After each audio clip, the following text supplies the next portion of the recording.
making disciples, transforming lives. Shalom Bapak Ibu semua. Sudah lama saya tidak di GMS Central Park dan ini kesempatan saya bisa khotbah kembali 7 kali, saudara, sepanjang hari ini.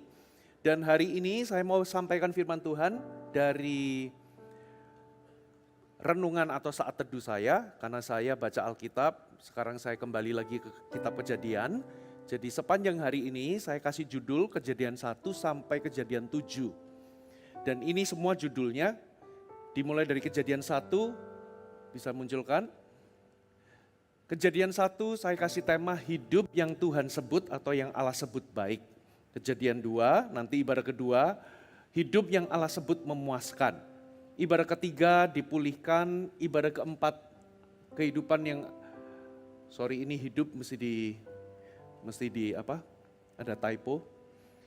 Hidup yang Allah sebut berkenan, ibadah kelima hidup yang Allah sebut berjaga-jaga, ibadah keenam hidup yang Allah sebut sebagai berbeda, dan yang terakhir hidup yang Allah sebut sebagai benar. Ini adalah momen cegevan, saya berdoa firman Tuhan yang dibagikan betul-betul berbicara dalam hidup kita. Amin saudara. Coba kita langsung aja buka firman Tuhan, kita baca sama-sama di Kejadian pasal yang pertama. Kejadian pasal pertama kita baca ayatnya yang ke-1.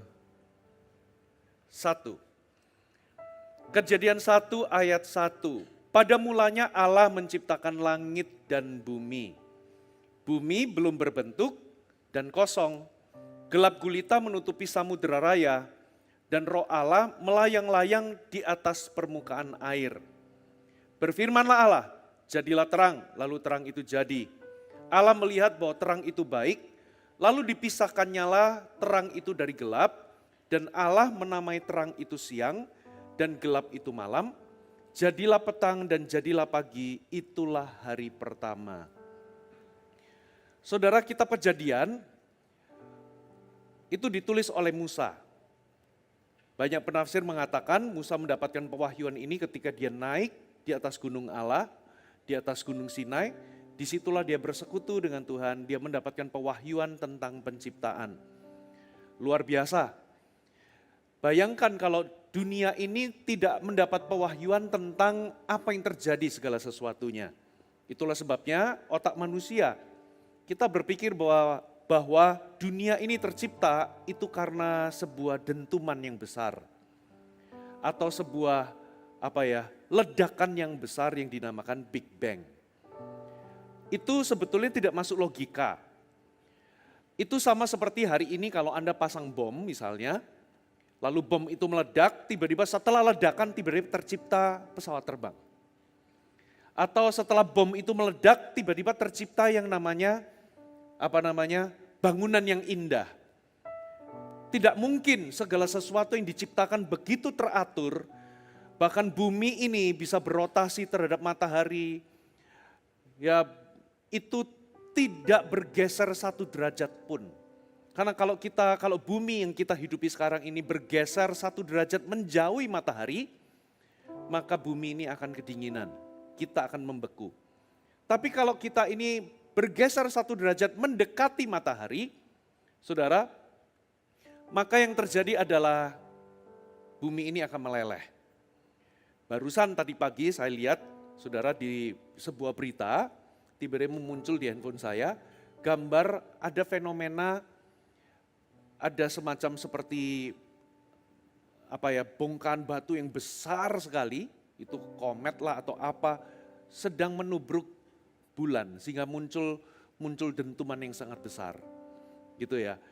Pertanyaannya, kenapa kok bumi nggak pernah ngalami seperti yang bulan alami?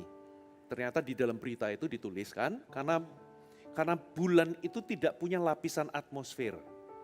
Sehingga tidak bisa menghancurkan benda-benda yang masuk di dalam atmosfer bumi. Kok bisa ya, saya berpikir. Padahal di luar sana atau di atas sana ada banyak benda-benda. Tapi kenapa segala sesuatu ini teratur begitu rupa? Kenapa kita itu begitu dilindungi karena ada manusia di sini? Kalau enggak, bayangkan beberapa saat atau kapanpun tiba-tiba bisa muncul benda asing dari atas, tiba-tiba menimpa kita. Bayangkan betapa luar biasanya. Dari sini kita bisa tahu bahwa segala sesuatu itu diciptakan karena ada Tuhan. Katakan amin.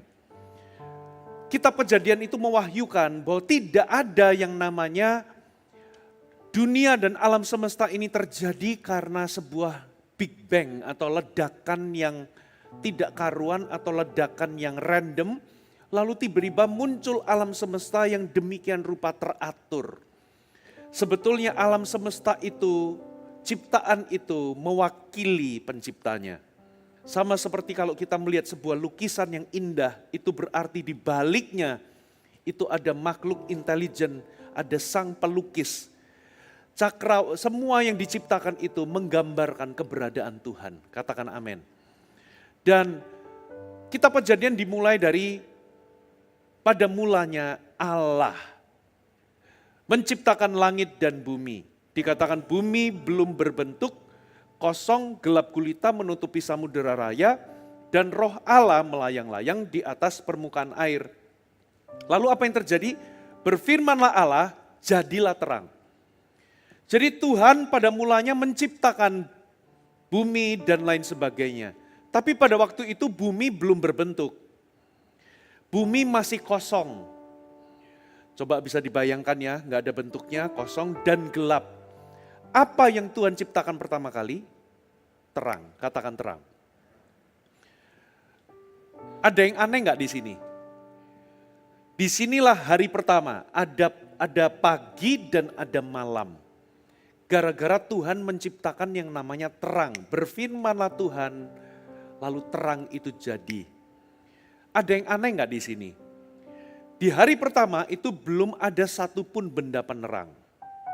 Di hari pertama belum ada matahari, belum ada bintang, belum ada bulan yang bisa menguasai malam, matahari yang menguasai pagi. Dari sini kita bisa tahu, saudara, terang itu dari Tuhan sendiri. Terang itu berasal dari firman. Dia sendiri berkata, jadilah terang. Katakan amin. Apa yang kita bisa pelajari dari sini? Saudara, hidup kita itu baru bisa dikatakan baik, kita punya kehidupan yang baik. Kalau yang pertama kita itu munculkan poinnya. Poin pertama munculkan. Sudah muncul? Oke. Kalau kita percaya pada kuasa firman untuk mengubah dan mengatur hidup kita. Saudara, hidup kita baru bisa baik, kita itu kepengen hidup kita itu terlihat baik. Kita ingin di mata orang itu terlihat baik. Tapi ada satu sebetulnya, apakah hidup kita itu terlihat baik di hadapan Tuhan atau cuma terlihat baik di hadapan manusia?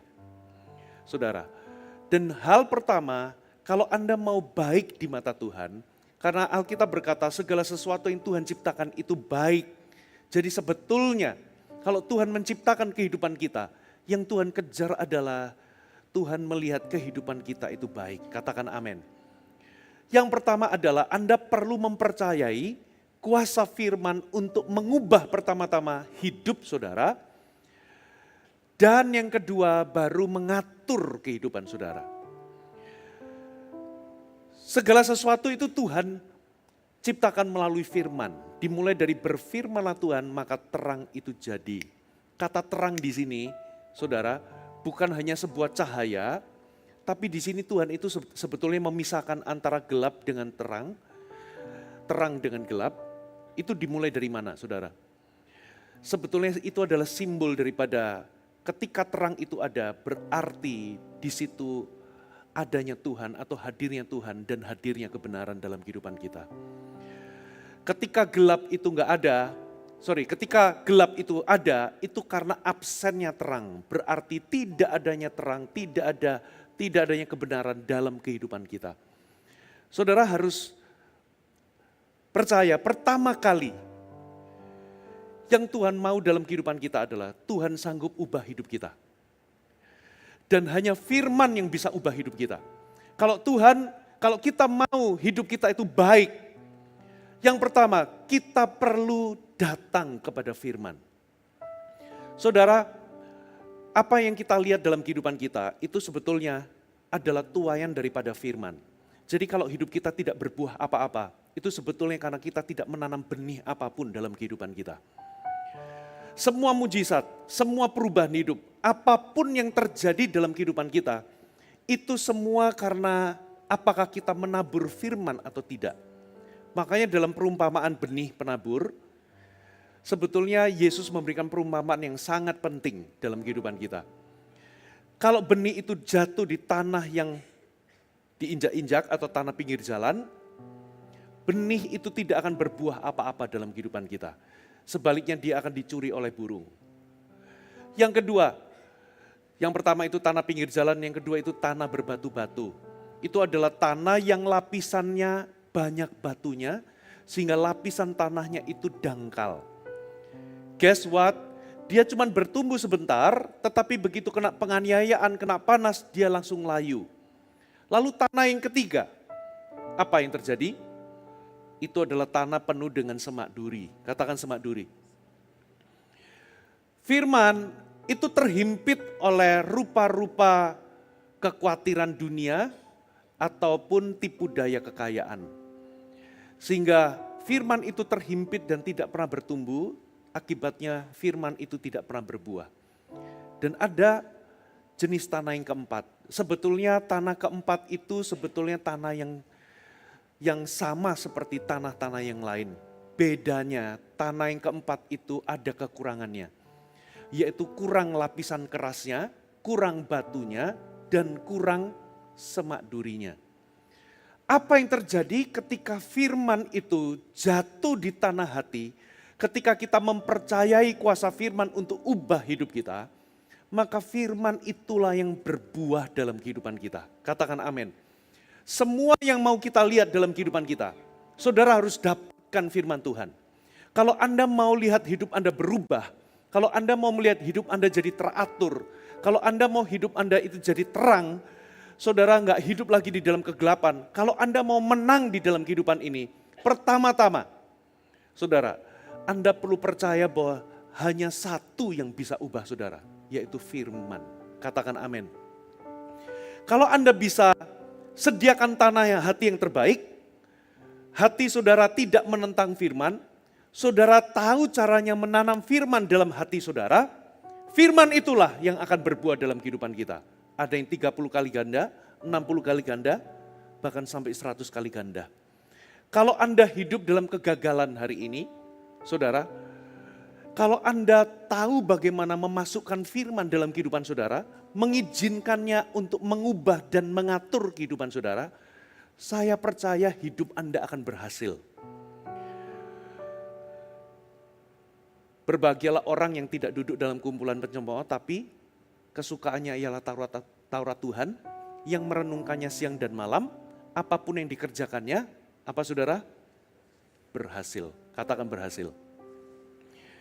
Dengan kata lain, kalau Anda mau melihat buah dalam kehidupan saudara, firmanlah yang mengerjakannya. Karena dari awal penciptaan, firmanlah yang membuat segala sesuatu jadi. Halo, amin.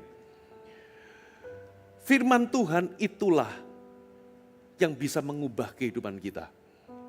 Makanya Bapak Ibu, saudara, kalau Anda mau hidup kekristenan Anda berhasil, pertama-tama, saudara tidak boleh Anda jauh daripada Tuhan.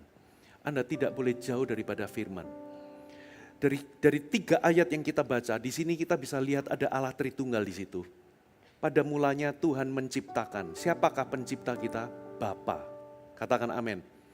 Lalu pada waktu bumi masih gelap, belum berbentuk, di situ dikatakan ada roh Allah melayang-layang di atas permukaan bumi.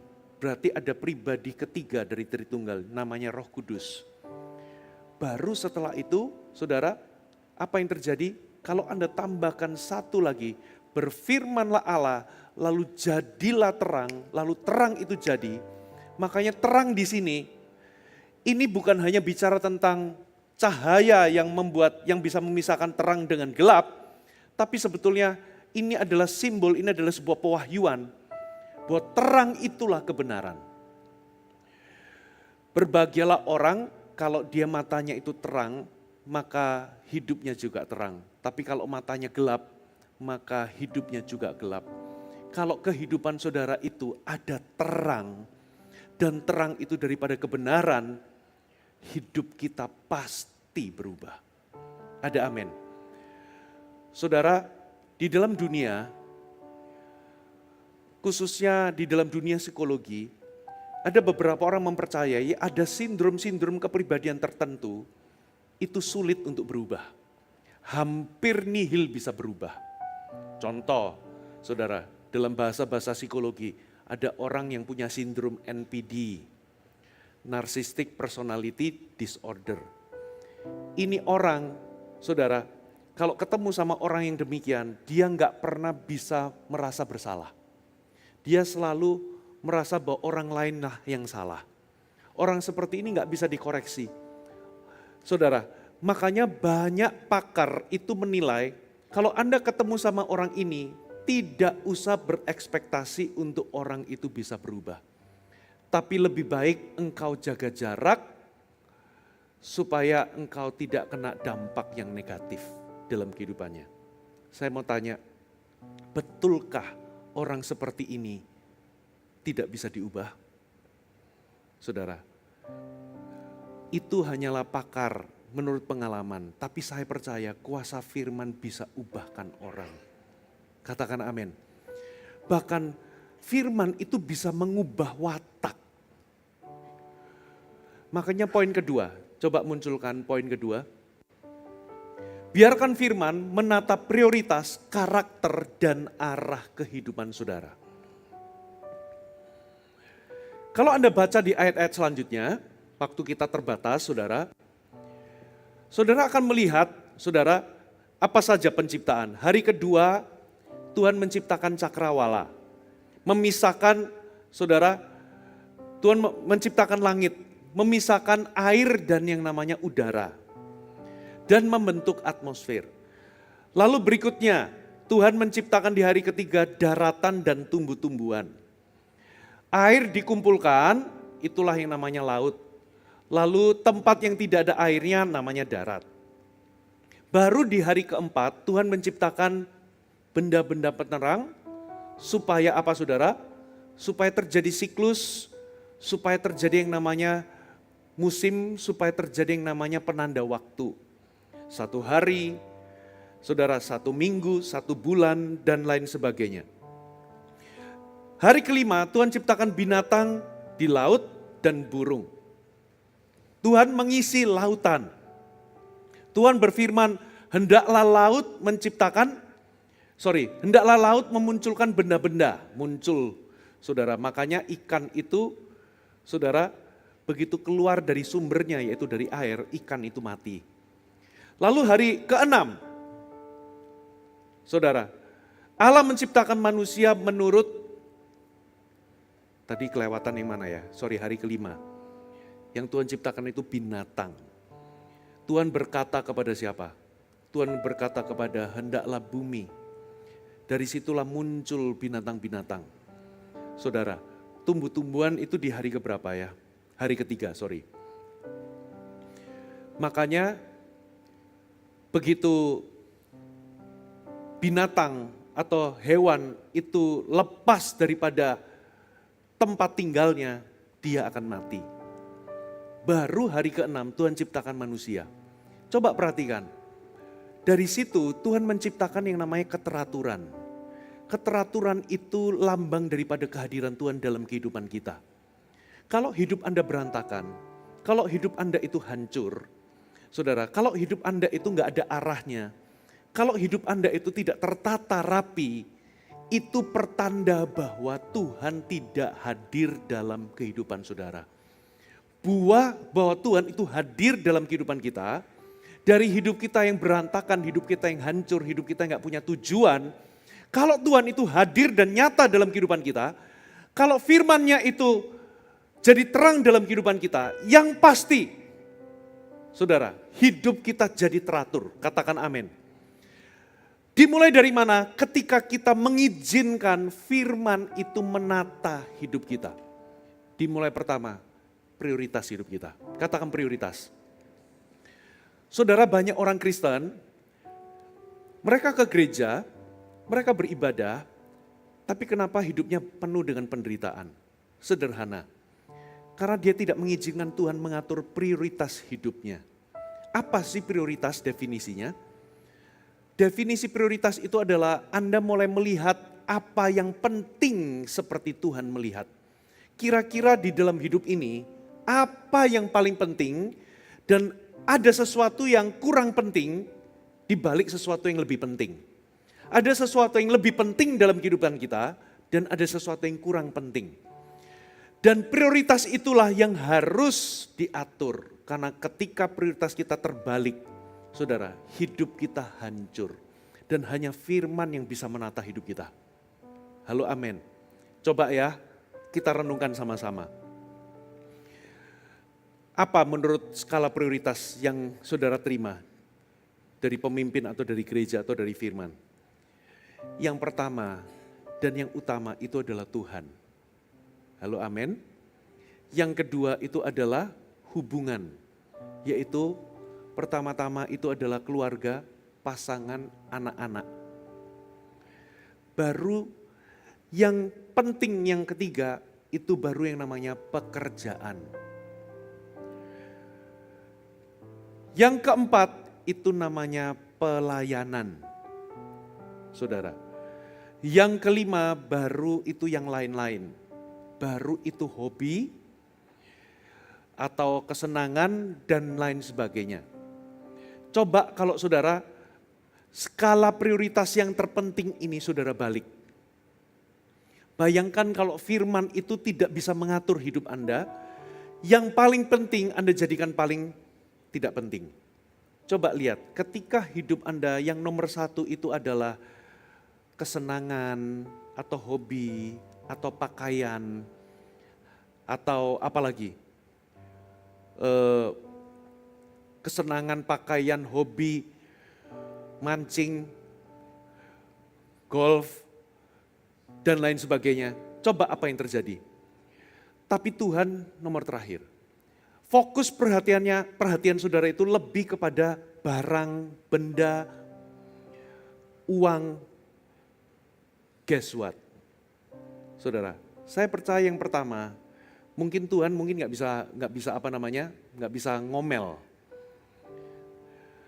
Tapi yang kedua, pasangan saudara pasti akan berbicara. Keluarga Anda pasti akan disfungsi. Saudara, hidup Anda akan mulai hancur. Anda mulai punya hubungan-hubungan yang buruk. Coba, kalau yang nomor pertama itu yang Anda lakukan setiap hari adalah scrolling tanpa henti. Handphone saudara. Lalu Anda mengabaikan Tuhan, Anda mengabaikan pasangan, Anda mengabaikan anak-anak. Lalu Anda mengabaikan juga pekerjaan. Saya percaya hidup Anda akan hancur. Makanya tanda seseorang hidupnya berubah, prioritasnya berubah dulu. Katakan amin. Ini kelihatannya klise Bapak Ibu, tapi kalau Anda mau mengubah hidup Anda, izinkan firman Tuhan itu mendikte atau menentukan mana yang terpenting dan mana yang kurang penting dalam kehidupan saudara. Baru yang kedua, izinkan firman Tuhan itu mengubah karakter saudara. Siapa yang percaya firman bisa mengubah karakter? Ayatnya di mana? Kalau Anda cek di dalam Alkitab, Yesus pernah ngomong, akulah pokok anggur yang benar. Di luar aku engkau tidak bisa berbuat apa-apa. Di luar aku engkau tidak bisa berbuah. Saudara, satu kali ada satu pohon mangga yang menghasilkan buah yang sangat masam atau enggak enak. Mangganya kecut. Apa yang terjadi? Carang dari pohon mangga yang berbuah tadi itu dipotong lalu dicangkokkan kepada pohon yang lain. Apa yang terjadi ketika dicangkokkan ke pohon yang lain, yang buahnya itu manis, tiba-tiba sifat-sifatnya itu jadi berubah. Ujungnya pohon ini bisa menghasilkan buah yang manis. Kenapa, saudara? Padahal awalnya buahnya itu masam. Tapi kenapa kok sekarang manis? Terjadi perubahan sifat, saudara. Karena dia nempel sama pokok pohon mangga yang baru, maka sari-sarinya, DNA-nya, nutrisinya, sifat-sifatnya itu mengalir. Dengan kata lain, saudara, izinkan firman Tuhan itu mengubah Anda demikian rupa sampai karakter Anda berubah. Saudara tahu kan lagu ku rasakan kemuliaan-Mu memenuhi tempat kudus-Mu. Saudara, di dalam perjanjian baru 2 Korintus mengatakan kemuliaan yang Musa alami ketika Musa itu masuk dalam hadirat Tuhan ke Gunung Sinai. Apa yang terjadi 40 hari kemudian waktu Musa turun, orang-orang Israel menjadi takut. Kenapa? Karena mukanya Musa itu bercahaya. Lalu apa yang terjadi? Musa menutupi mukanya dengan selubung. Saudara, sehingga efeknya jadi dua. Saudara, Musa itu menutupi kemuliaan Allah. Dari satu sisi orang Israel nggak lagi bisa lihat kemuliaan Tuhan, hanya melihat melalui selubung. Ada selubung di mata mereka sehingga mereka nggak bisa melihat cahaya kemuliaan Tuhan. Di dalam perjanjian baru, yang ada di perjanjian lama itu bayangan. Kali ini hadirat Tuhan bukan lagi ada di puncak Gunung Sinai. Hadirat Tuhan bukan lagi ada di bait suci di mana kemuliaan Tuhan turun di situ. Tapi hadirat Tuhan itu ada di dalam diri kita. Kitalah bait sucinya, katakan amin. Lalu pelayanan perjanjian baru itu lebih mulia daripada pelayanan di perjanjian lama. Sekalipun perjanjian lama itu mulia sampai wajah Musa itu bercahaya, di perjanjian baru lebih luar biasa. Nah pertanyaannya, kapan kita itu memancarkan kemuliaan? Saya ulangi, kalau memang pelayanan perjanjian baru itu lebih mulia, harusnya wajah kita bercahaya semua. Betul atau betul? Nah sekarang pertanyaannya, kapan kita itu memancarkan kemuliaan? 2 Korintus 3 berkata, ya kemuliaan perjanjian baru itu ketika Roh Kudus turun ada dalam hidup kita, lalu kita itu diubahkan dari kemuliaan satu kepada kemuliaan yang lebih besar. Nah, Alkitab katakan kita diubahkan dalam kemuliaan satu ke kemuliaan yang lebih besar menjadi serupa dengan Kristus. Itulah yang namanya karakter. Katakan amin. Jadi dengan kata lain, detik pertama kita itu percaya kepada Tuhan dan ikut Tuhan, orang itu bisa lihat kemuliaan dalam kehidupan kita itu bukan cahaya. Seringkali kita mendefinisikan kemuliaan itu dalam bentuk fisik. Cahaya. Di atas Gunung Sinai itu ada api, ada awan kemuliaan, lalu ada kilat, lalu ada suara yang mengguntur. Yes, itu adalah manifestasi dari realitas Allah. Tapi kemuliaan itu bukan cahaya, bukan api, kemuliaan itu juga bukan guntur. Saudara, kemuliaan itu hadirat Tuhan itu sendiri, katakan amin. Sedangkan yang kita lihat secara fisik di perjanjian lama, itu hanyalah manifestasinya. Nah sekarang di dalam perjanjian baru, apa tanda bahwa Tuhan itu hadir dalam kehidupan saudara? Yaitu ketika hidup Anda memancarkan kemuliaan. Loh, kemuliaan itu seperti apa? Apakah kita bercahaya? Bukan. Ternyata kemuliaan itu adalah Anda memantulkan karakter Kristus. Jadi dengan kata lain, yang disebut kemuliaan itu ternyata perubahan karakter Bapak Ibu. Kalau dulu pertama kali Anda terima Yesus, Anda masih sangat-sangat keras. Suami di rumah tidak pernah bisa minta maaf. Suka kasar sama istri. Tidak pernah bisa melayani. Sangat egois. Saudara, semuanya itu hanyalah temanya satu, kepentingan diri sendiri. Seharusnya ketika Anda punya Roh Kudus dan Anda tinggal dalam hadirat Tuhan, kalau memang Anda ngaku bahwa Anda tiap hari ke gereja, tiap minggu ke gereja, Anda ngalami Tuhan, harusnya kemuliaan itu terpancar. Dalam bentuk apa? Hidup Anda berubah. Yang dulunya keras, sekarang berubah jadi lembut. Yang dulunya nggak suka melayani, sekarang suka melayani. Yang dulunya sombongnya bukan main, sekarang jadi rendah hati. Yang dulunya nggak suka, nggak pernah bisa meminta maaf, sekarang dia bisa minta maaf. Bapak-bapak di rumah, orang-orang di sekitarmu, istri dan anak-anak harus bisa melihat perubahan hidupmu. Katakan amin.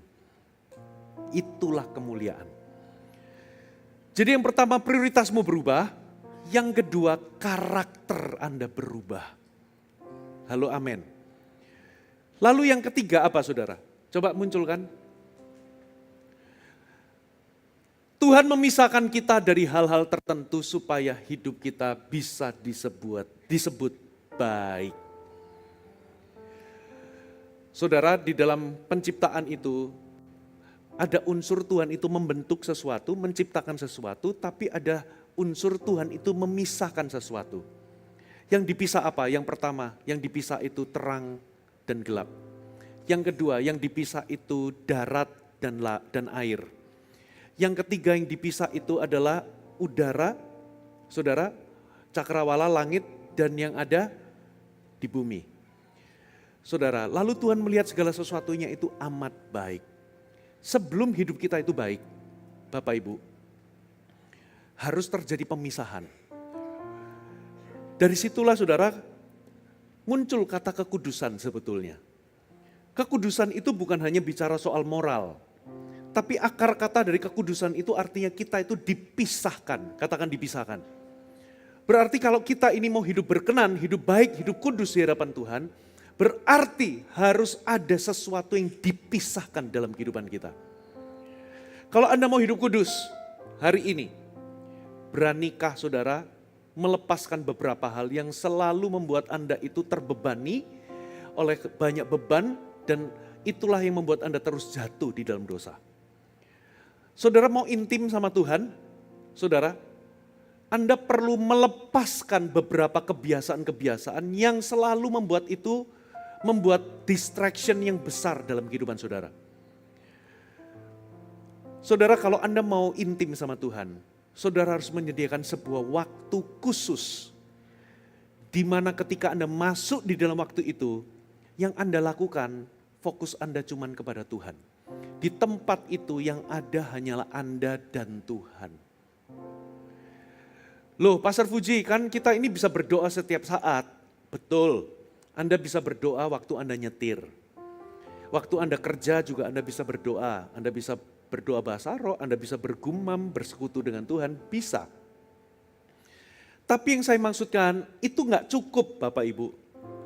Kalau Anda mau bersekutu dengan Tuhan atau intim dengan Tuhan, saudara harus menyediakan waktu khusus di mana di situ pikiran Anda tidak melayang-layang, Anda tidak sambil mengerjakan sesuatu, tapi Anda fokus hanya kepada Tuhan. Katakan amin. Nah, untuk itu saudara, kalau Anda mau itu terjadi, Anda harus memisahkan diri Anda dari segala sesuatu yang menjadi gangguan daripada waktu-waktu khusus tersebut. Contoh, beberapa orang itu betul-betul gak bisa punya waktu sama Tuhan. Kenapa? Karena dia sudah terikat sama gadget. Gadget itu sudah kayak hook dia, sehingga setiap waktu dia akan lihat gadget, scrolling tanpa henti. Saudara, begitu dia bisa pisahkan, dia tutup misalnya sosial medianya dulu, bukan ditutup selamanya, tapi dia close dulu, saudara, baru setelah itu Anda bisa punya waktu dengan Tuhan. Baca Alkitab juga sama, saudara. Kalau Anda betul-betul mau menyelesaikan Alkitab 1 tahun, atau nggak usah 1 tahun, Anda mau menyelesaikan Alkitab dari Kejadian sampai Wahyu, itu baru bisa terjadi ketika Anda memisahkan diri Anda dari beberapa hal. Katakan amin. Saudara mau hidup kudus juga sama. Itu terjadi ketika Anda memutuskan untuk memisahkan dirimu dari hal-hal yang bisa membuat Anda jatuh. Saudara, contoh, Anda mungkin suka nonton film. Nonton film dosa apa tidak? Enggak dosa, saudara. Tapi kalau di dalam film-film tersebut selalu ada adegan-adegan yang selalu membuat Anda jatuh dalam dosa-dosa seksual, Anda perlu memisahkan diri. Katakan amin. Anda perlu bayar harga dan cut itu semua. Kalau tidak, hidup Anda tidak akan pernah baik. Percaya sama saya, tidak peduli Anda mungkin datang di gereja setiap minggu. Kalau Anda tidak do something, saudara, Anda akan tetap jatuh bangun di dalam dosa. Jadi sebelum hidup Anda itu jadi baik, seringkali yang Tuhan lakukan adalah Tuhan harus memisahkan Anda dari sesuatu yang merupakan beban atau dosa yang begitu merintangi atau yang menjadi distraction dalam kehidupan saudara. Bisa jadi, saudara, saya pengakuan dosa. Saya dulu sebelum bertobat, saya itu dulu pernah menjalin hubungan. Makanya saya mengajar hari ini, lebih baik Anda itu punya satu pacar dan itu akan jadi pasanganmu seumur hidup. Jangan tiru saya. Saya ngomong sama anak-anak saya ngaku, papamu ini dulu waktu muda belum bertobat. Sehingga papamu itu dulu sebetulnya pernah pacaran. Dan begitu saya bertobat, hal pertama yang harus dipisahkan adalah hubungan-hubungan yang salah dalam kehidupan kita. Kalau Anda tidak memisahkan diri, saudara, Anda tidak mungkin bisa bertumbuh. Yang pertama adalah saya pisahkan diri, saya langsung putuskan pacar saya waktu itu karena saya tahu ini hubungan yang salah. Ini hubungan yang tidak berkenan. Ini hubungan antara terang dan gelap, tidak bisa bersatu. Loh, kan kita bisa memenangkan orang itu di dalam Kristus. Yang ada adalah, Pastor Tegar bisa ke sini. Coba, kita ini sudah di dalam Yesus, dia belum di dalam Yesus. Aku mau jangkau dia. Aku mau pacaran sama dia karena aku cinta dan aku mau menangkan dia. Coba tarik-tarian, siapa yang menang? Saudara, narik ke atas itu berat, saudara. Coba tengok kanan kiri, narik ke atas itu berat. Yang ada aku ketarik ke bawah. Kenapa? Narik ke bawah lebih enteng. Saudara, thank you. Seringkali kita yang ketarik ke bawah bukan mereka yang narik ke atas. Ketarik ke atas. Yang kedua adalah, saya dulu punya teman-teman, saudara, bukan berarti saya memusuhi mereka, tapi untuk sementara waktu, saya harus mundur daripada teman-teman saya atau circle saya pada waktu itu. Karena kalau tidak, saudara, saya pasti akan jatuh bangun di dalam dosa. You see, seringkali sebelum Tuhan itu mengubah kehidupan kita, dia harus melakukan pemisahan-pemisahan dulu dalam kehidupan kita.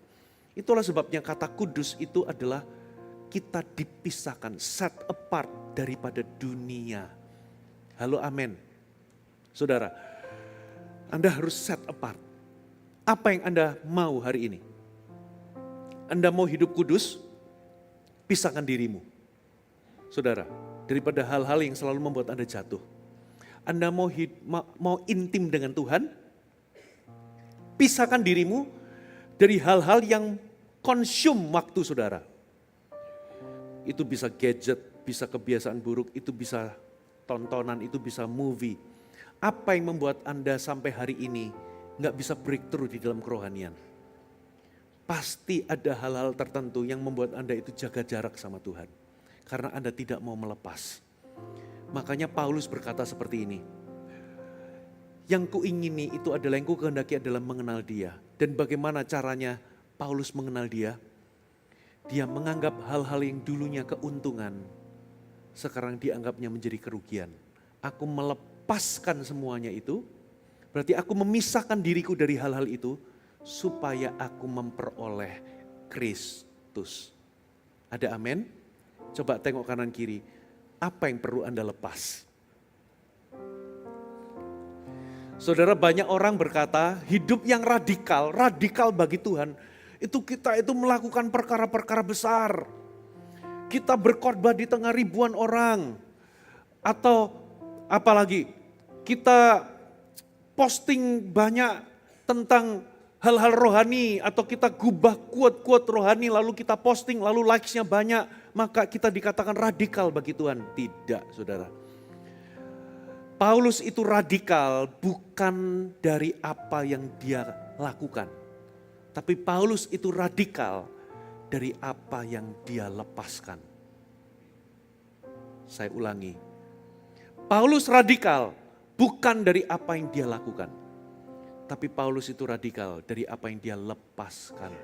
Dia berkata, apa yang dulu aku anggap keuntungan, sekarang aku anggap sebuah kerugian dan menganggapnya seperti sampah.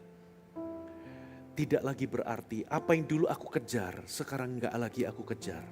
Aku lepaskan itu semua supaya aku memperoleh Kristus. Amin Bapak Ibu. Saudara, di sini itu menjelaskan kenapa banyak orang Kristen itu jaga jarak sama Tuhan. Kenapa saudara? Karena kalau Anda itu kejar Tuhan, Anda mendekat kepada Tuhan, Anda tahu bahwa ada banyak hal yang perlu Anda lepas supaya Anda bisa lebih dekat. Ada banyak hal dalam kehidupan saudara yang merupakan beban atau merupakan dosa yang begitu merintangi sehingga Anda nggak bisa dekat. Makanya semakin Anda dekat, semakin Tuhan itu akan satu persatu menyingkirkan penghalang-penghalang itu. Sayangnya Bapak Ibu, saudara, kita nggak bisa dekat sama Tuhan karena kita masih terlalu sayang sama hal-hal tertentu. Itulah yang dinamakan berhala-berhala di hati kita. Saudara, tahukah saudara hati kita itu bisa jadi pabrik berhala? Apa berhala saudara? Apa sih definisi berhala? Kalau zaman dulu berhala itu patung kita sembah. Tapi sebetulnya di zaman Perjanjian Baru berhala itu bukan sekedar patung yang kita sembah. Tapi berhala itu adalah segala sesuatu yang melebihi Tuhan di hati kita. Itu bisa ambisi, itu bisa sebuah keinginan untuk populer. Itu bisa sebuah kesenangan, itu bisa sebuah dosa, itu bisa sebuah kebiasaan, itu bisa sebuah benda, atau bahkan itu bisa sebuah hubungan, atau sebuah gaya hidup. Apapun itu, saudara, kalau Anda mau dekat dengan Tuhan, kita tahu ada banyak hal perlu dilepas.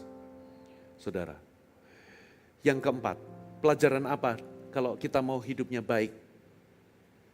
Jangan cari nilai dari apa yang Anda lakukan, tapi dari siapa Anda di dalam Kristus. Coba kita baca ayatnya, saudara. Setelah Anda baca firman Tuhan, saudara, dari penciptaan-penciptaan, kita masuk ke penciptaan yang hari ke-6. Dikatakan begini, saudara. Kejadian 1 ayat yang ke-26. Berfirmanlah Allah, baiklah kita menjadikan manusia menurut gambar dan rupa kita, supaya mereka berkuasa atas ikan-ikan di laut, burung-burung di udara, atas ternak, atas seluruh bumi, dan atas segala binatang melata yang merayap di bumi. Maka Allah menciptakan manusia itu menurut gambarnya, menurut gambar Allah diciptakannya dia, laki-laki dan perempuan diciptakannya mereka. Saudara, coba perhatikan ayat ini. Sebentar. Dari awal Tuhan berbicara kepada siapa? Pertama, saudara, Tuhan itu berbicara kepada untuk memunculkan binatang-binatang di laut. Tuhan berbicara kepada air. Hendaklah laut atau air memunculkan binatang. Tuhan juga berbicara kepada tanah untuk menumbuhkan tumbuh-tumbuhan. Tuhan juga berbicara kepada bumi sehingga ada binatang-binatang. Dari situ menjelaskan kalau ikan keluar dari sumbernya, dari air, ikan itu mati. Kalau tanaman dicabut dari sumbernya yaitu tanah, maka tanaman itu mati. Tapi anehnya, ketika Tuhan itu mau menciptakan manusia, Tuhan itu tidak berbicara kepada benda-benda tanah, air, ataupun udara. Saudara, bahkan Tuhan berbicara kepada langit, hendaklah langit memunculkan apa saudara? Benda-benda penerang. Kenapa kok Tuhan itu berbeda ketika menciptakan manusia? Kali ini Tuhan berbicara kepada dirinya sendiri. baiklah kita menciptakan manusia menurut rupa dan gambarnya. Katakan amin. Berarti manusia itu beda. Kalau ikan itu dibuat daripada Tuhan berbicara kepada air, tumbuh-tumbuhan Tuhan bicara sama tanah, dari situlah mereka terambil. Saudara, manusia itu beda. Manusia itu diciptakan, diambil dari esensi Allah sendiri. Katakan amin. Baiklah kita. Makanya Tuhan itu membentuk, tubuh kita memang berasal dari tanah, tapi kita bisa jadi living soul itu karena Tuhan mengembuskan nafas. Itulah yang membuat kita serupa dengan gambarnya Tuhan. Katakan amin. Berarti kita itu diambil dari roh Allah sendiri. Dari sini kita bisa tahu, sebelum manusia itu berkuasa, bekerja, saudara, manusia itu diciptakan seturut dengan gambarnya Tuhan. Dengan kata lain, identitas kita, keberhargaan kita, itu berasal daripada Tuhan. Bukan dari apa yang kita lakukan. Halo amin. Kalau hidup Anda mau baik, jangan pernah cari nilai dari apa yang Anda lakukan. Tapi cari nilai itu dari siapa Anda di dalam Kristus. Kita ini beda. Bahkan hari ini Yesus sudah mati bagi kita. Manusia itu sudah jatuh dalam dosa, tapi Tuhan memulihkan segala sesuatunya. Dia membayar dengan apa? Dengan nyawanya sendiri. Dari situ kita bisa tahu betapa berharganya kita di mata Tuhan. Dari nilai yang Tuhan bayarkan. Kalau saudara beli jam, katakanlah jam yang sangat mahal, apa? Sebut aja sebuah merek. Nggak boleh sebut merek. Katakanlah jam itu harganya 300 juta. Anda bawa uang 280 juta. Itu jam dikasih enggak? Tidak dikasih. Itu jam baru dikasih kalau harganya itu pas. Baru terjadi pertukaran. Kita juga sama. Kita itu dibeli bukan dengan emas dan perak. Kita dibeli itu dengan barang, dengan darah yang mahal, bukan dengan barang yang fana. Dari harga yang Tuhan bayar untuk menebus kita, harga yang Tuhan bayar itu seharga nyawanya sendiri. Dan kita dibeli itu nggak pakai nyicil tapi lunas dibayar. Katakan amin. Dari situ kita bisa tahu betapa berharganya kita. Itulah nilai hidup kita.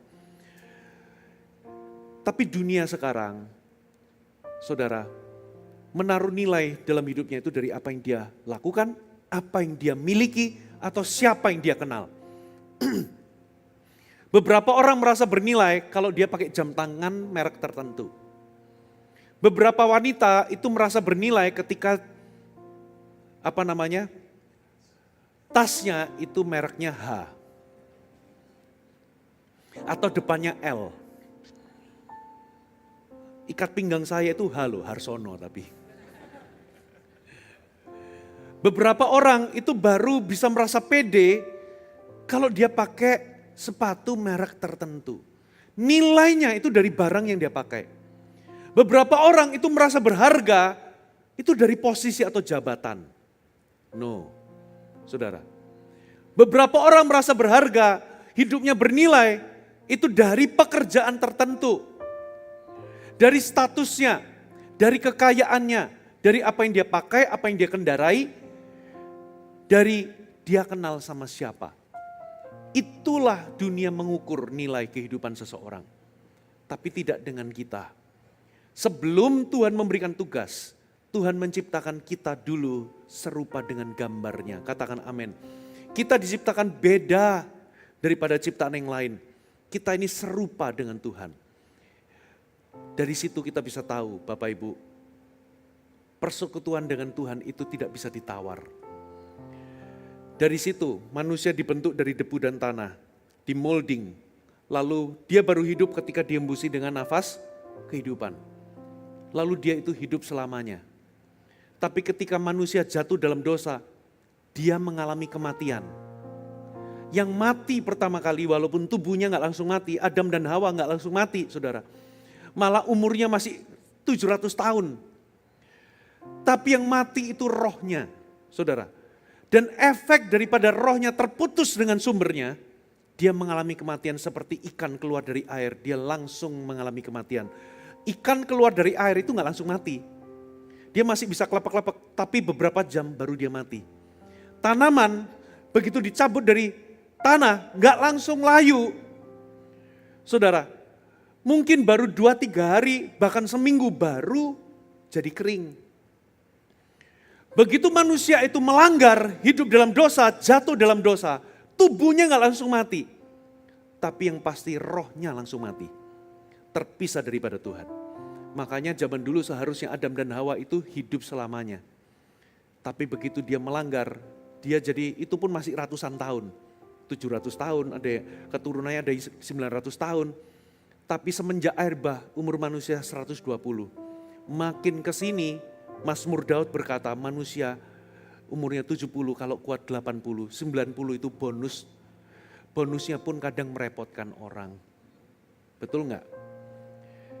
Itu efek daripada dosa. Tapi Tuhan memulihkan segala sesuatu. Dari situ kita bisa tahu kenapa Tuhan itu waktu Adam dan Hawa jatuh dalam dosa, saudara, apa yang terjadi? Tuhan mengusir mereka dari Taman Eden. Lalu pohon kehidupan itu dijaga, betul ya? Kenapa? Kenapa kok manusia tidak boleh menyentuh pohon kehidupan setelah dia jatuh? Sebetulnya itu adalah kasih karunia. Kalau misalnya manusia dalam keadaan rusak dan berdosa, makan pohon kehidupan, maka dia akan mengalami keterpisahan dengan Allah. Itu selama-lamanya. Dia akan dalam keadaan berdosa dan rusak, itu kekal. Sebetulnya pohon kehidupan itu dijaga supaya Tuhan memberikan rencana penebusan. Ada kesempatan untuk manusia ditebus. Sehingga ketika Yesus datang, saudara, hal yang sama terjadi setelah Yesus bangkit. Waktu dia menampakkan diri kepada murid-murid. Apa yang terjadi saudara? Yesus berkata, damai sejahtera kuberikan kepadamu. Lalu dia menghembusi mereka dengan Roh Kudus. Itulah kelahiran baru. Murid-murid itu lahir baru waktu Yesus sudah bangkit. Yesus sudah melalui karya salib, bangkit. Sehingga waktu mereka melihat kebangkitan Yesus, iman mereka itu bulat. Sebelumnya mereka itu masih ragu-ragu. Mereka bahkan sedih. Mereka gak percaya bahwa Yesus bangkit. Tapi waktu mereka melihat Yesus betul-betul nyata bangkit, iman mereka sempurna. Mereka lahir baru di situ dan Roh Kudus dihembuskan. Sejak hari itu roh manusia hidup kembali. Dibangkitkan kembali, katakan amin. Tapi tubuh akan tetap mati. Saudara, tubuh kita akan tetap mati, tapi nanti di kekekalan nanti kita akan memiliki tubuh yang baru. Tubuh yang hidup, yang bisa hidup selama-lamanya. Tapi nature-nya, sifatnya bukan lagi sifat berdosa. Saudara, sifatnya kita berubah, saudara. Kalau di muka bumi ini kita punya kelemahan, kita bisa berbuat salah, kita bisa hilaf, kita bisa punya nature keinginan berdosa, kita bisa punya kedagingan.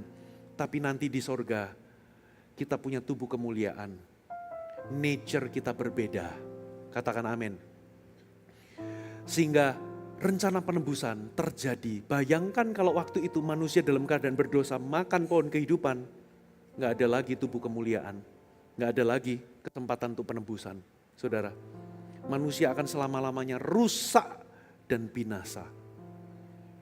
Bapak Ibu, hari ini Bapak Ibu kalau ada di antara saudara belum lahir baru. Saudara gak bisa isi itu dengan knowledge. Dengan Anda memeluk sebuah agama, tidak bisa. Lost is lost. Terhilang itu terhilang. Mati itu adalah mati. Saudara, Anda bisa memeluk sebuah agama, tapi kalau roh Anda tidak lahir baru, Anda tidak akan mengalami hidup yang kekal. Make sure hari ini Anda menerima Yesus sebagai Tuhan dan Juru Selamat. Katakan amin. Supaya kelak, saudara, ketika kita berjumpa dengan Dia, kita memperoleh keadaan yang baru, sifat yang baru, nature yang baru. Kita hidup selama-lamanya bersama dengan Dia. Amin.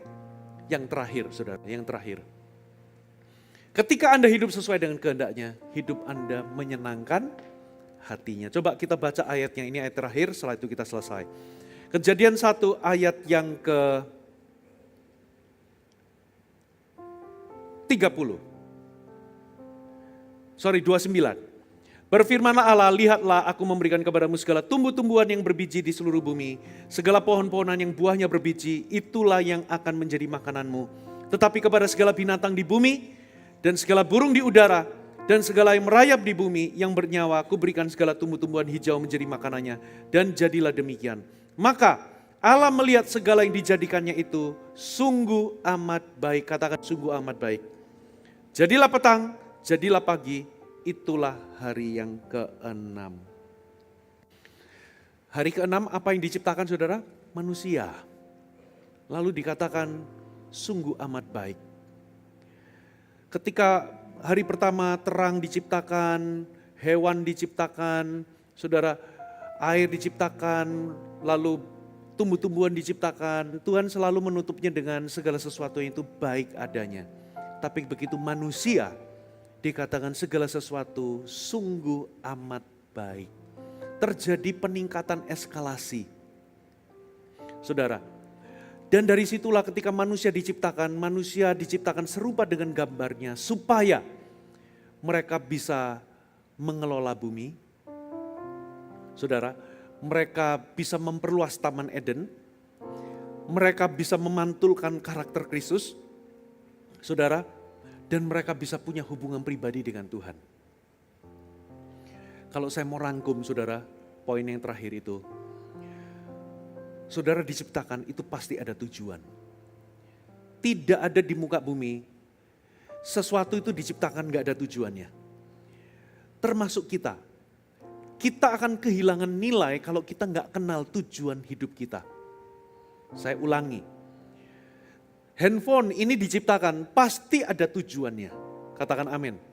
Itulah sebabnya handphone ini bernilai. Coba bayangkan kalau saya ini misalnya seseorang yang primitif. Saya nggak kenal yang namanya handphone. Atau saya nggak kenal yang namanya iPad.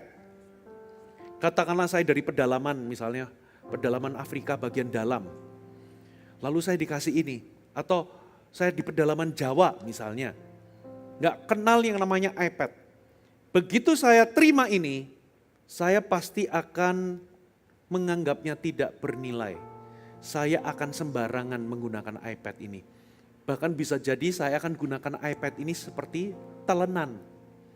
Saya akan potong-potong sayur pakai iPad. Atau saya akan pakai handphone ini jadi ganjelan pintu. Kenapa? Karena saya nggak kenal tujuannya. Kalau kita nggak kenal tujuan sebuah barang, kita akan cenderung memperlakukannya dengan sembarangan. Begitu pula dengan kehidupan kita. Kalau hidup Anda itu nggak tahu tujuan mengapa Tuhan menciptakan kita. Kalau Anda nggak tahu kehendak Tuhan dalam kehidupan saudara, Anda akan misuse, menyalahgunakan kehidupan ini. Kalau Anda nggak tahu bahwa Anda diciptakan untuk sebuah tugas di dalam kehidupan ini, ada sebuah misi di dalam kehidupan ini, maka Anda akan cenderung menyalahgunakan atau memperlakukan hidup Anda dengan sembarangan. Saudara, Anda akan wasting your time, Anda akan wasting your life, Anda akan memboroskan hidup Anda untuk sesuatu yang tidak penting. Saya mau tanya, apa yang membuat Tuhan puas menciptakan kita? Ketika kita hidup seturut dengan tujuan mengapa kita diciptakan. Katakan amin. Hari ini Bapak Ibu, tidak ada yang memuaskan hati saya ketimbang saya itu sadar bahwa saya berada di poros kehendak Tuhan. Dan apa yang saya lakukan, saya sedang menggenapi panggilan saya. Inilah hidupku. Saya ada untuk ini. Bahkan hari ini saya tahu peran saya di tubuh Kristus di GMS ini. Tujuannya untuk apa? Itulah sebabnya saya nggak perlu bersaing sama orang lain.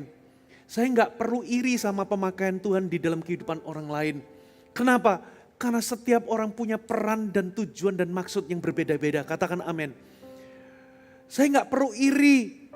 Saudara, kenapa? Ada orang dikasih 5 talenta. Ada orang dikasih 2 talenta. Ada orang dikasih 1 talenta. Saya ini, kalau ketemu sama Pastor Philip ya, saya ini orang cuman punya 1 talenta. Saya kalau kumpul sama Pastor Philip, ini orangnya memang multi talenta sungguhan. Pinter ngomong, punya karisma, bisa melukis, suaranya bagus. Coba, kurang apa coba? Lebih tinggi dari saya. Tapi saya pikir-pikir buat apa saya membandingkan diri saya sama orang lain. Saya cuma dikasih 1 talenta dan saya tahu Tuhan punya tugas. Bagian saya adalah saya mau bertumbuh di dalam peran yang Tuhan berikan dalam hidup saya. Saya mau maksimal di dalam peran yang Tuhan tunjukkan. Dan itulah yang menjadi sesuatu yang saya mau kejar. Saya mau melakukan kehendak Tuhan dalam kehidupan ini. Kalau Anda mau punya kehidupan yang sangat baik, kejarlah kehendak Tuhan dalam kehidupan ini. Katakan amin. Jangan puas melakukan sesuatu yang baik, kejarlah sesuatu yang berkenan. Tapi kalau Anda mengejar sesuatu yang berkenan, jangan berhenti di situ. Kejarlah kehendak Tuhan yang sempurna dalam kehidupan Anda. Karena kehendak Tuhan itu ada 3. Baik, berkenan, dan yang sempurna. Baru satu kali kalau kita naik ke sorga, Tuhan berkata, baiklah hambaku. Tuhan berkenan dengan perbuatan kita. Katakan amin. Mari kita bangkit berdiri sama-sama.